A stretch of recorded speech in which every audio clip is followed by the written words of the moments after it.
So what happens at the very, very end of everything? You know, the end of the line? Well, today we're going to dig into one really fascinating answer to that question. A detailed, four-stage theological roadmap for how creation finally reaches completion. Let's dive right in. But before we get into the nuts and bolts, let's just start with a huge question. I mean, really try to picture this. A world where sin and death are completely gone. A reality with zero suffering, zero wrongdoing, zero mortality. What would that even feel like? Answering that is pretty much the ultimate goal of the framework we're about to explore. Okay, now a quick heads up. What we're unpacking here is one specific theological viewpoint. Our goal isn't to say, this is it, but just to explain the perspective and the logic behind its four-stage structure, just as it's laid out in our source material.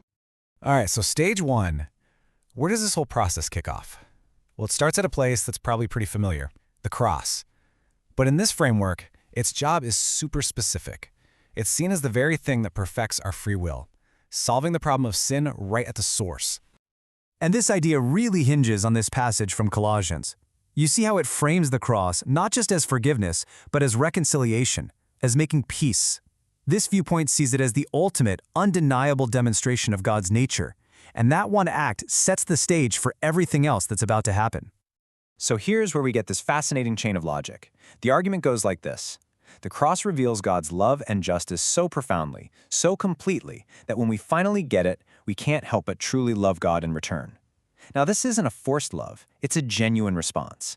And that love, freely chosen, makes the idea of sinning, well, unthinkable. So here's the kicker. Free will isn't taken away, it's perfected, brought to a point where it always freely chooses what is good. Okay, so if free will is perfected, what happens next? Well, that brings us right to stage two, a 1,000-year era of peace on earth. You might have heard it called paradise or the millennial kingdom. It's basically where the results of that perfected will get to play out.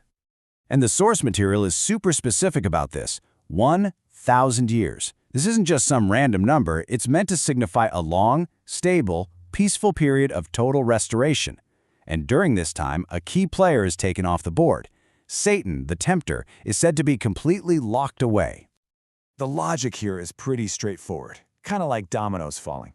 You take away the source of temptation, well, then you get no sin. And if you have no sin, then you get rid of its consequences, suffering, pain, and sorrow. It's presented as a time of pure cause and effect, playing out on a massive, global scale. And this vision from the book of Revelation just perfectly captures the feel of this paradise. It's not just a time of peace, it's an active healing, right? Where all the pain of the old order is literally wiped away. The ultimate result of breaking that chain of sin and suffering for good. But hold on, that 1,000-year paradise? It's not the end of the story, not even close. Stage 3 deals with getting rid of all the negative stuff for good. This is the final judgment, and it's all about cleansing creation once and for all. Now, this is a really powerful image, and honestly, one that's often misunderstood. In this interpretation, the lake of fire is all about final, permanent destruction. But what's really key here is what gets thrown into it. It's not just beings, it's the concepts themselves.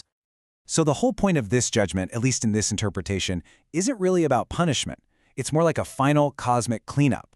It's about completely erasing sin and all the systems of suffering and death it created right out of existence, making sure they can never, ever come back. So yeah, this is the mind-bending part. The things being destroyed are the abstract concepts of death itself in Hades, the whole realm of the dead.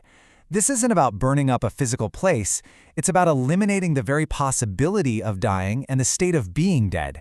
They're just made obsolete, wiped from the hard drive of creation.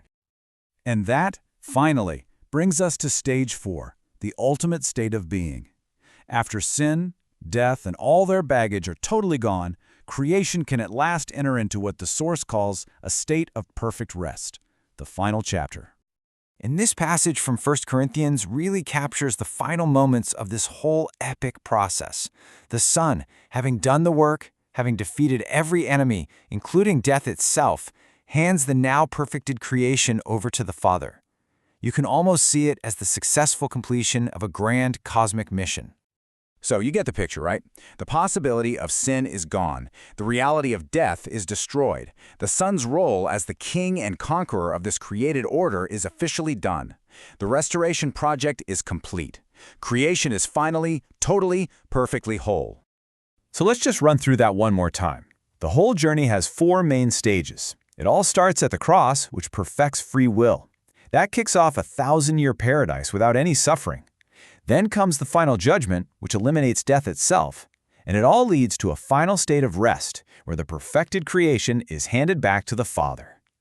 So when you boil it all down, the big takeaway from this theological view is that the entire arc of history is moving toward one single destination, a final, stable, perfect existence where every single thing is in complete harmony with God. A creation where anything contrary to love, justice, and life simply can't exist anymore. And that leaves us with one last thing to chew on. This framework shows a path to perfection that involves completely removing the option to do wrong. So, if true perfection is a state where evil just can't be chosen, what does that say about the nature and the ultimate purpose of free will to begin with? It's a pretty fascinating question to think about.